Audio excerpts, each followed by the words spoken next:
కొండనాలకు మందేస్తే ఉన్ననాలుక ఊడినట్లుంది తెలంగాణలో ధరణి పరిస్థితి. కొత్త ఆర్ఓఆర్ చట్టం తీసుకొచ్చి సమస్యలే లేకుండా చేస్తామని రేవంత్ ప్రభుత్వం చెబుతున్నా పెండింగ్ అప్లికేషన్లను పరిష్కరించకపోవడంతో ప్రభుత్వానికి కొత్త సమస్యలు తెచ్చిపెడుతున్నారు జిల్లాల కలెక్టర్లు.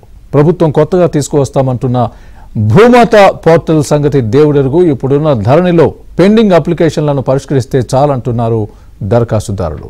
ఆరోపణలు వినిపిస్తుండగా ఎకరానికి ఇంత ధర అని ఫిక్స్ చేసినట్లు ప్రచారం జరుగుతోంది.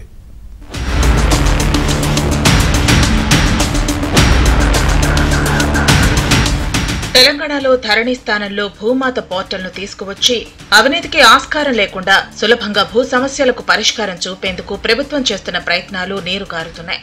ప్రభుత్వం మారి 9 నెలలవుతున్నా ధరణి సమస్యలు ఎక్కడివి అక్కడే అన్నట్లు పడి ఉన్నాయి. 2020లో ధరణిని తీసుకువచ్చిన గత ప్రభుత్వం అధికారుల మెడ మీద కత్తిపెట్టినట్లు పని చేయించింది. కొంతమేరకు ఫలితాలను ఇచ్చినా కొన్ని సాంకేతిక సమస్యలు, పెద్ద ఎత్తున అవినీతి ఆరోపణలతో ధరణి వివాదాస్పద నిర్ణయంగా మారింది. దీంతో ధరణిని ప్రచారాస్త్రంగా ఉపయోగించుకున్న కాంగ్రెస్ ఎన్నికల్లో సక్సెస్ అయింది. ప్రస్తుతం ధరణిని ప్రక్షాళన చేసే విషయంలో రెవెన్యూ శాఖ ఉదాసీనంగా వ్యవహరిస్తోందన్న విమర్శలు వెల్లువెత్తుతున్నాయి.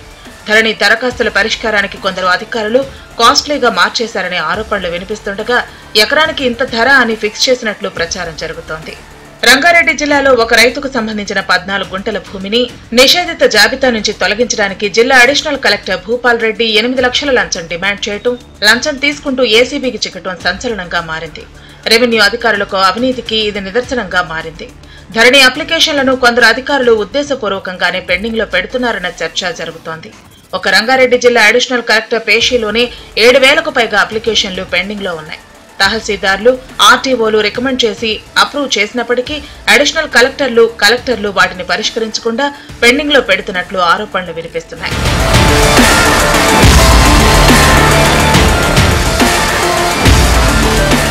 కాంగ్రెస్ అధికారంలోకి వచ్చాక భూ సమస్యల పరిష్కారానికి అధిక ప్రాధాన్యం ఇచ్చింది. 3 సార్లు స్పెషల్ డ్రైవ్ నిర్వహించినా కొందరు అధికారులు మొక్కుబడిగా పరిష్కరిస్తే మరికొందరు మనకెందుకులే అన్నట్లు వ్యవహరించారు. రాష్ట్ర వ్యాప్తంగా 1.34 లక్షల దరఖాస్తులు పెండింగ్ లో ఉన్నాయి. వీటిలో తహసీల్దార్ల దగ్గర 40,000, ఆర్టీఓల దగ్గర 30,000, అదనపు కలెక్టర్ల దగ్గర 37,000, కలెక్టర్ల దగ్గర 26,000కు పైగా దరఖాస్తులు పెండింగ్ పెట్టారు. కింది స్థాయిలో అప్లికేషన్లను అప్రూవల్ చేసినా వాటిని క్లియర్ చేస్తే తమకు భవిష్యత్తులో ఇబ్బందులు వస్తాయన్న భయంతో పలువురు కలెక్టర్లు వాటిని అలానే పెండింగ్ లో పెడుతున్నారు. దీంతో సమస్యల పరిష్కారం కాక ప్రజలు తీవ్ర అవస్థలు పడుతున్నారు. సీసీఎల్ఏ స్థాయిలో కలెక్టర్లపై ఒత్తిడి తీసుకొస్తే అప్లికేషన్లను పరిష్కరించాల్సింది పోయి ఉద్దేశపూర్వకంగా తిరస్కరిస్తున్నారన్న ఆరోపణలు కూడా ఉన్నాయి. ప్రధానంగా రంగారెడ్డి, మేడ్చల్, సంగారెడ్డి, వికారాబాద్, యాదాద్రి, భువనగిరి, సూర్యాపేట, నల్గొండ, జనగామ జిల్లాల్లోనూ పెండింగ్ దరఖాస్తుల సంఖ్య రోజురోజుకు పెరుగుతోంది. వేలాది అప్లికేషన్లు పెండింగ్ లో ఉన్నప్పటికీ రంగారెడ్డి జిల్లాలో 9 నెలల కాలంలో 100 అప్లికేషన్లను మాత్రమే అధికారులు క్లియర్ చేశారు. ఇక నెలల తరబడి దరఖాస్తులు పెండింగ్ లో ఉండటంతో సమస్యల పరిష్కారానికి ఎంత ఖర్చైనా పెట్టేందుకు బాధితులు సిద్ధమవుతున్నారు. ఇదే అదనగా కొందరు రెవెన్యూ అధికారులు సొల్యూషన్ కోసం రేట్ ఫిక్స్ చేస్తున్నారు. అయితే లంచం ఇచ్చి కింది స్థాయి నుంచి రికమెండ్ చేయించినా కలెక్టర్ స్థాయిలో రిజెక్ట్ అవుతుండటంతో బాధితులు లబోదిబోమంటున్నారు. కలెక్టర్ స్థాయిలో అప్రూవ్ చేయాలంటే తహసీల్దార్లు, ఆర్టీఓలు అన్ని ఫైల్స్ జత చేసి క్లియర్ గా రిపోర్ట్ పంపాల్సి ఉంటుంది.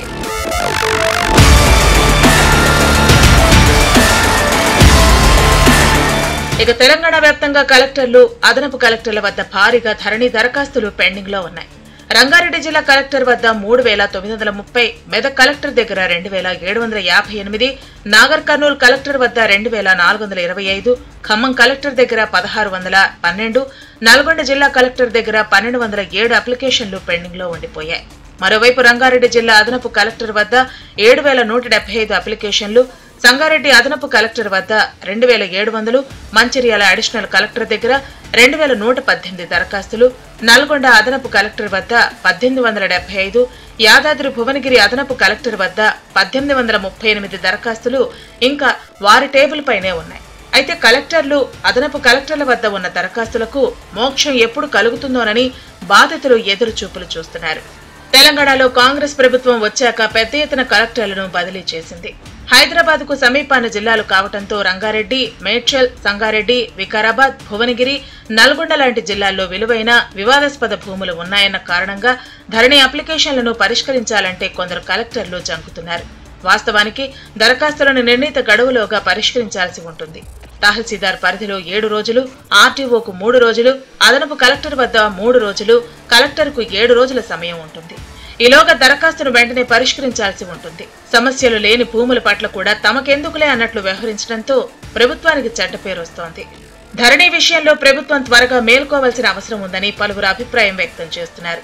పెండింగ్ అప్లికేషన్ల విషయంలో కలెక్టర్లు చొరవ చూపకపోతే భూ సమస్యలు మరింతగా ముదిరే ప్రమాదం ఉంది.